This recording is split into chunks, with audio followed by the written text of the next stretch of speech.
आणि आता आपण बघणार आहोत सुपरफास्ट 100 अगदी झटपट सुरुवात करूया. नीलम गोऱ्यांच्या विरोधात अविश्वास प्रस्ताव दाखल करण्यात आला. महाविकास आघाडीच्या वतीने हा प्रस्ताव दाखल करण्यात आला असून विधिमंडळ सचिवांकडे हा प्रस्ताव सोपवण्यात आला.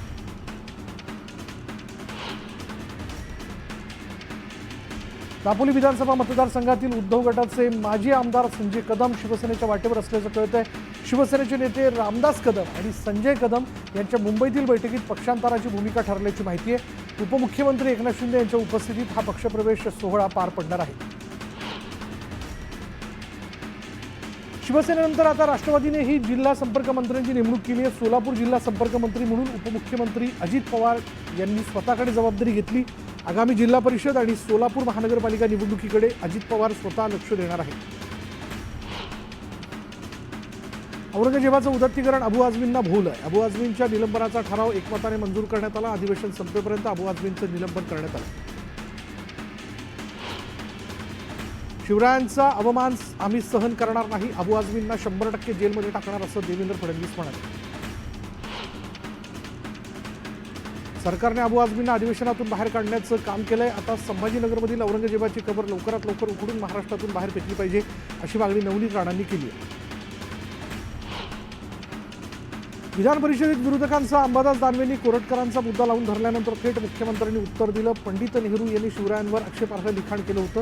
हिंमत असेल तर त्यावर तुम्ही बोलणार का असा प्रतिसवाल त्यांनी केला. तसंच कोरटकर हा चिल्लर माणूस, त्याच्यावर कारवाई होणार असंही फडणवीसांनी स्पष्ट केलं. अधिवेशनाच्या तिसऱ्या दिवशी महापुरुषांच्या अपमानाच्या मुद्द्यावरून विरोधक आक्रमक झाले. विरोधकांनी विधान भवनाच्या पायऱ्यांवर जोरदार घोषणाबाजी केली. महायुतीच्या समन्वय समितीच्या बैठकीत विधिमंडळ समितीचा फॉर्म्युला अखेर ठरलाय. भाजपला 11, शिवसेनेला 7 आणि राष्ट्रवादीला 4 असा आतापर्यंत फॉर्म्युला ठरलेला आहे. तर उर्वरित 7 समितींबाबत निर्णय अजूनही बाकी असून इतर जागा अपक्षांसाठी ठेवल्याची माहिती सूत्रांनी दिली. मुख्यमंत्री देवेंद्र फडणवीसांनी एकनाथ शिंदेंना अजून एक धक्का दिला. एकनाथ शिंदे मुख्यमंत्री असताना त्यांनी MSRDCच्या जॉईंट MD पदी कैलास जाधव यांची नियुक्ती केली होती. दरम्यान आता जाधव यांना तात्काळ सेवामुक्त करण्याचे आदेश सामान्य प्रशासन विभागाने काढले. वाशिम जिल्ह्याला नवा पालकमंत्री मिळणार आहे. हसन मुश्रीफांनी वाशिमचं पालकमंत्रीपद सोडलंय. कोल्हापूर, मुंबई, वाशिम प्रवास करणं शक्य नाही असं कारण मुश्रीफांनी दिलं. दापोली नगराध्यक्षांच्या विरोधात शिवसेनेने अविश्वास ठराव दाखल केला. 14 नगरसेवकांचा गट तयार झाल्यानंतर दापोली नगरपंचायतवर सत्ता स्थापन करण्यासाठी शिंदेंची शिवसेना ॲक्शन मोडवर आली आहे.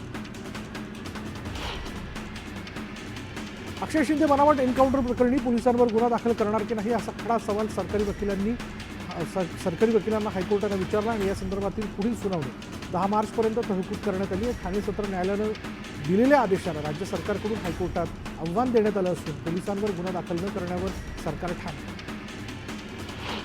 काँग्रेस नेते राहुल गांधी उद्या मुंबई दौऱ्यावरती आहेत आणि या दौऱ्यादरम्यान राहुल गांधी धारावीला भेट देणार आहेत. धारावीत काम करणाऱ्या लेबर कामगारांसोबत ते संवाद साधतील. धारावी पुनर्विकास प्रकल्पाला विरोध होत असताना राहुल गांधींचा हा दौरा महत्त्वाचा मानला जातो.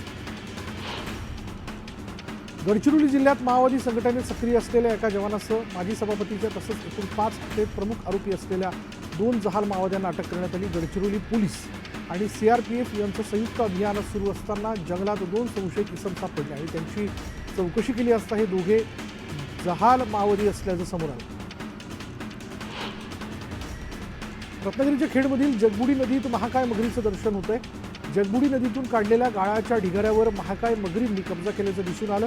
पूर टाळण्यासाठी जलसंपदा विभागाकडून जगबुडीचा गाळ काढण्यास सुरुवात करण्यात आली आहे. पण या महाकाय मगरींमुळे गाळ काढण्याच्या कामात व्यत्यय येतोय. जुन्नरचे आमदार शरद सोनवणे यांनी बिबट्याच्या प्रश्नावर सरकारचं लक्ष वेधलं. बिबट्याची नसबंदी, बिबट्यांपासून शेतकऱ्यांच्या सुरक्षेसाठी ठोस उपाययोजना तसंच शेतकऱ्यांना दिवसा वीज पुरवठा करण्याची मागणी शरद सोनवणे यांनी विधानसभेच्या अर्थसंकल्पीय अधिवेशनातून केली. जळगावच्या सराफा बाजारात सोने चांदीच्या दरात मोठी वाढ झाली. मागील 24 तासात सोन्याच्या दरात प्रति तोळा 1500 रुपयांची वाढ झाली तर चांदीच्या दरात प्रति किलो 97,000ची वाढ झाली आहे. करमाळा तालुक्यातील कुकडी कालव्याचं स्तरीकरण निकृष्ट होत असल्याची तक्रार करमाळ्याचे शरद पवार गटाचे आमदार नारायण पाटील यांनी जलसंपदा मंत्री राधाकृष्ण विखे पाटील यांच्याकडे केली आहे आणि त्यावर जलसंपदा मंत्री राधाकृष्ण विखे पाटील यांनी तात्काळ याची दखल घेत कार्यकारी संचालक पुणे अतुल कपोले यांना निर्देश देऊन संबंधितांवर कारवाई करण्याचे आदेश दिले.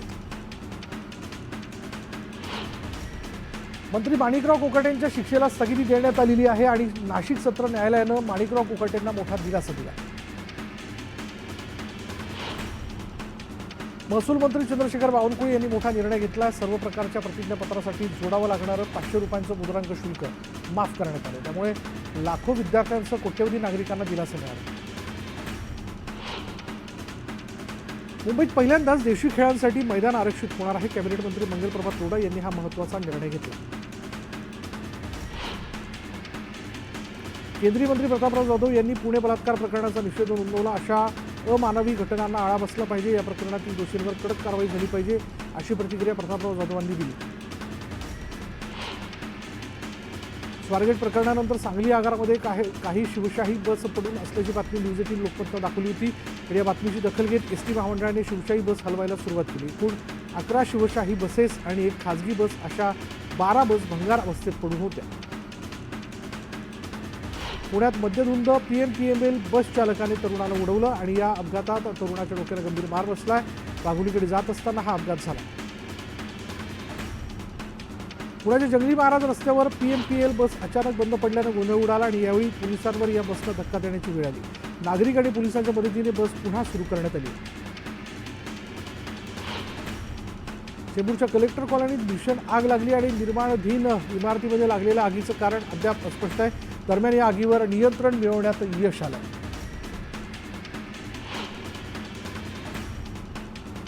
वाल्मिक कराडच्या महागड्या गाड्या SIT कडून जप्त करण्यात आल्याची माहिती समोर आली. कराडच्या नावावर असलेल्या काही गाड्या जप्त केल्याचा उल्लेख दोषारोप पत्रामध्ये करण्यात आला. यात आलिशान मर्सिडीज BMW अशा वाहनांचा समावेश आहे.